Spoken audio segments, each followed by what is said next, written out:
Tu veux quoi pour ce soir? Tiens, donne-moi la Kalachnikov. Là. Mettons tout de suite les choses au point. Deux types, dans un entrepôt caché en plein Paris avec des armes à feu, ne préparent pas forcément un casse ou un attentat terroriste. Si Frédéric teste ses armes, c'est parce qu'il veut être sûr qu'elles sont en bon état de marche. Là, il arme le chargeur de son Uzi. Attention, bouchez-vous les oreilles, ça va faire du bruit. Ok, ça c'est bon.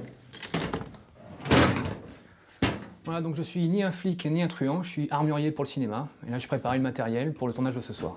Donc voilà mon stock, où on entrepose donc toutes les armes pour les tournages de films. Voici, ça c'est les mitrailleuses avec les flashballs.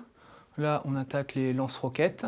Ça, c'est le département des fusils à pompe. Là, c'est toutes les armes de guerre, de différentes nationalités.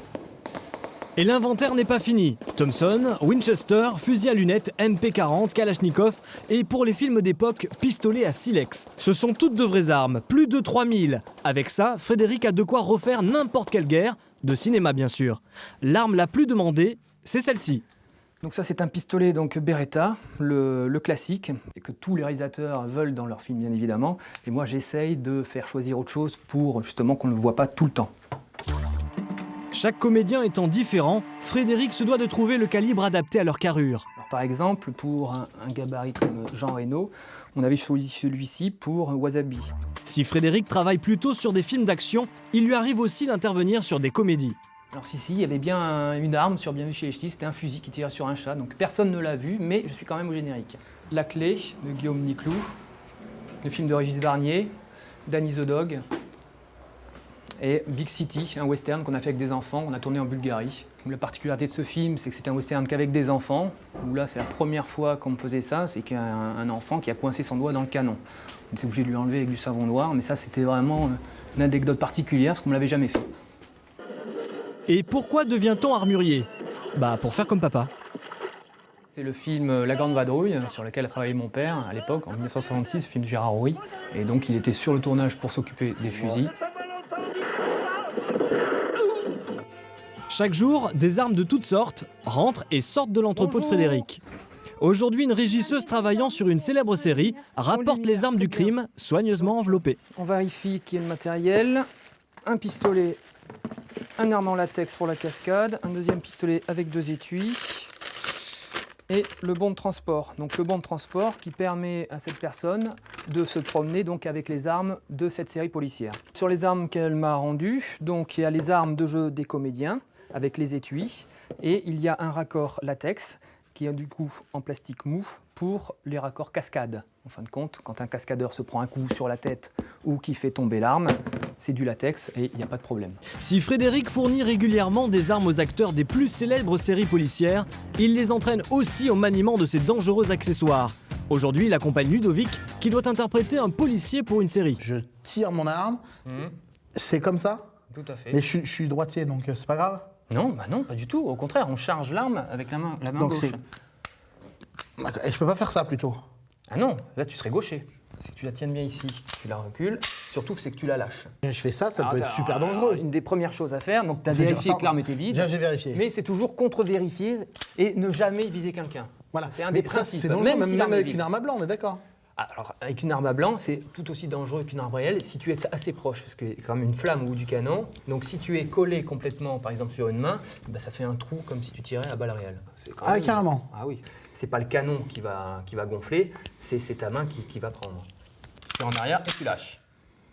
Voilà. Après, tu peux te mettre en position de tir.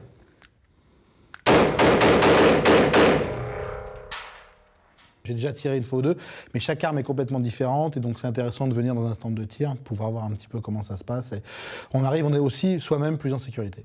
Un policier qui tirerait comme ça, personne n'y croirait. Alors que des positions techniques police avec des évolutions, où ce sont des postures qui sont caractéristiques, là c'est très important pour la crédibilité du tournage. L'armurier de la fameuse série Les Bleus, c'est aussi Frédéric. Dans les rayons de son atelier, il fait son marché pour le tournage de ce soir. Là, on va préparer le matériel là pour ce soir. Donc, il me faut, pour ce soir, on va se prendre donc les 2 revolvers là, qui sont là. Ensuite, viens par ici. Sa liste de courses, il l'a fait grâce à un dépouillement du scénario que la production lui a fourni. Voilà. Il fouille dedans et tombe à son tour sur un flingue, le même que celui qui a été ouvert par Nadia. Donc il me faut l'arme de Nadia pour ce soir. Voilà, celui-ci. Les cartouches qu'on va utiliser ce soir sont des cartouches à blanc. On les reconnaît à quoi? C'est qu'en fin de compte, il n'y a pas de balle au bout. Voilà, donc la cartouche à blanc, qui est différente par rapport à la vraie cartouche, qui elle a une balle.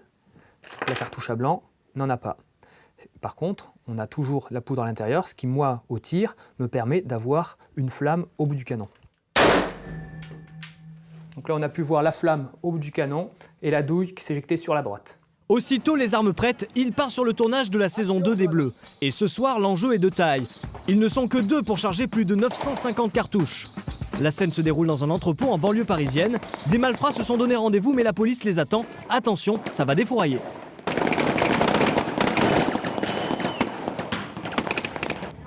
Bon, il n'y a plus qu'à tout recharger maintenant. Entre chaque prise, Frédéric doit recharger la vingtaine d'armes que se partagent les comédiens. Je te refais la même ou pas là? Je recharge en attendant? Pas question que Frédéric fasse attendre le reste de l'équipe. La pression monte, il n'a pas le droit à l'erreur. Son organisation doit être infaillible. Ok les gars, là on recharge, là ça sera fait. On est 2 pour gérer une vingtaine d'armes, mais c'est l'accessoiriste qui me prête la main pour recharger, parce que là on nous attend. Donc on refait la même. Ouais. Je t'en ai remis 6 pour toi et 10 pour toi. Ok. Donc pareil, t'as plus qu'à appuyer. Je t'en ai mis 4. 4, il y a la sécu. Faut que tu pompes la première. Non, je t'ai enlevé la sécu, t'as plus qu'à pomper. D'accord, je pompe pour pouvoir enclencher Voilà, la balle. clac, floc, boum. Clac, D'accord. floc, boum. Je vais en prendre 30. Là c'est soutenu là, ouais. Ça va vite. Mais c'est rigolo quand même.